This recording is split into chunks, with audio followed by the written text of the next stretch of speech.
Bago mo tawagin ang mundo sa iyong harapan, ang tinig mo'y una nang nagpabala.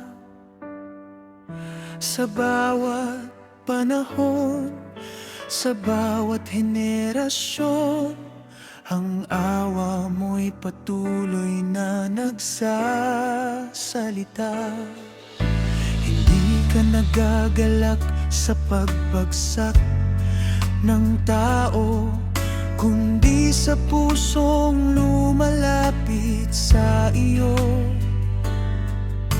Binibigyan mo ng pagkakataon ng lahat upang magsisi at magbalik sa landas. Dahil ang Diyos ay makatarungan, ngunit ang Kanyang puso'y puno ng habag.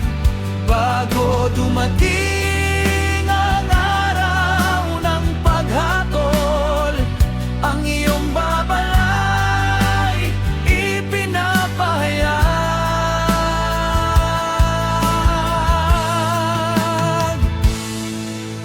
Sa pamamagitan ng iyong mga salita, tinatawag mo ang naliligaw pabalik.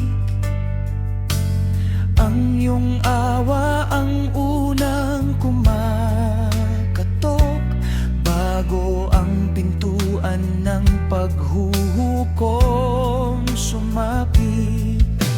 Sa mga propeta noon, ikaw ay nagsalita upang ang bayan mo'y muling magising.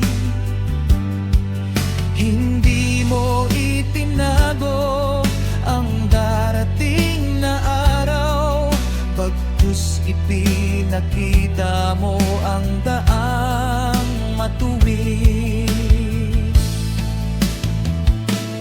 Ang liwanag mo'y umaabot sa dilim upang ang puso'y magkaroon ng pag-asa. Ang bawat babala mula sa langit ay patunay ng iyong dakilang pag-ibig.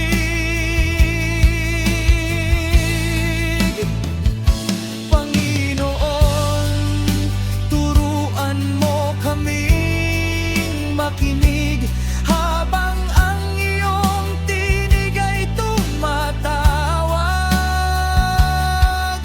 Linisin mo ang pusong matigas at gawin kaming handa sa iyong pagdating.